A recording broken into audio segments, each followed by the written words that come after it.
تعالى أقولك، في وقت معين في حياة أي حد بيجيله إحساس كده يقوله يا عم سيبك مفيش فايدة، مش عشان أنت كسلان ولا عشان مش قدها ولا عشان ربنا خلقك كده، بس عشان حاولت وما جابتش نتيجة، حاولت تاني وبرضه لأ، فدماغك قالت لك طب ما نختصر بقى ونتجنب الوجع اللي من أوله ده، وده بقى اسمه العجز المتعلم.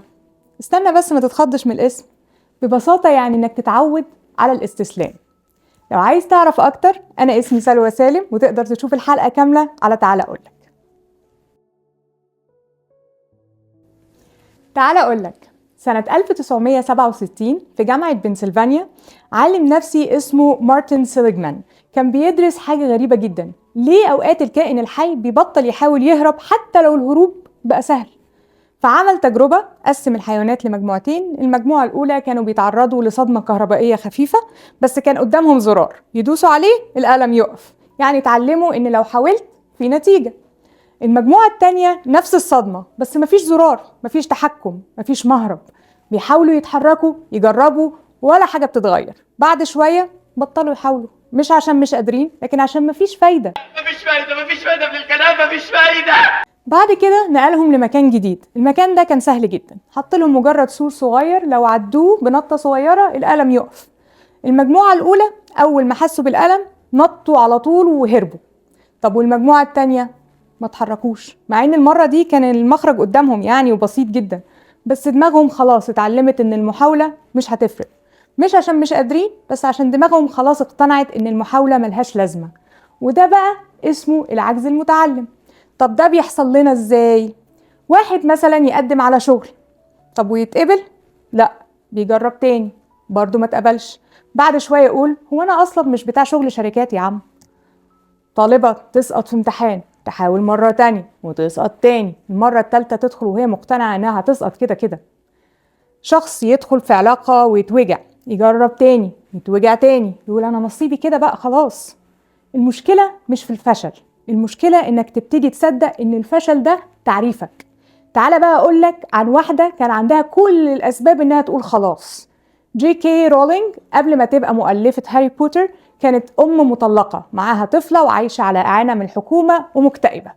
كانت بتكتب في كافيه عشان البيت ما فيهوش تدفئة كويسة. خلصت كتابها وقالت يلا نجرب.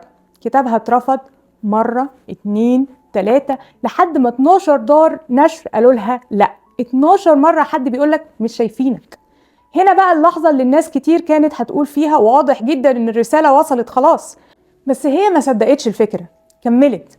ففي دار نشر صغيرة وافقت تطبع لها 1000 نسخة بس، 1000 نسخة مش مليون. بس الفرق كله انها ما بطلتش، والباقي طبعا معروف عن القصة دي.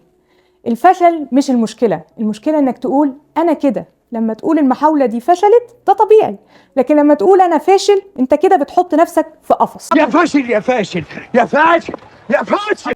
انت مش محتاج تبقى بطل فجأة ولا تنط نطة كبيرة، محتاج تعمل حاجة صغيرة جدا، تكذب الفكرة اللي في دماغك. خطوة واحدة، محاولة واحدة، مكالمة واحدة، تجربة واحدة، حاجة صغيرة، مش عشان تنجح فورا، عشان تثبت لنفسك ان الباب لسه بيتفتح. تعال اقولك حاجة، اخطر حاجة مش انك تقع، اخطر حاجة انك تتعود على الارض. اسأل نفسك كده بهدوء، هو انت فعلا مش قادر ولا بس اتعودت تقول انك مش قادر؟ الفرق بينهم حياة كاملة. اختار صح. جاي اقول لك كلمة واحدة بس، اعمل الصح. انا عارفة ان الحياة ساعات بتبقى قاسية جدا علينا، وان اسهل حاجة نعملها ان احنا نقعد نندب على حظنا ونتكلم عن مشاكلنا اكتر ما بنتكلم على نجاحاتنا.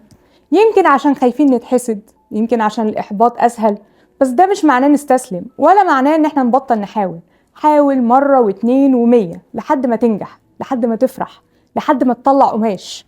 ومش عشان تثبت لحد حاجة، لا، عشان تثبت لنفسك انك ما اتخلقتش عشان تقعد على الارض.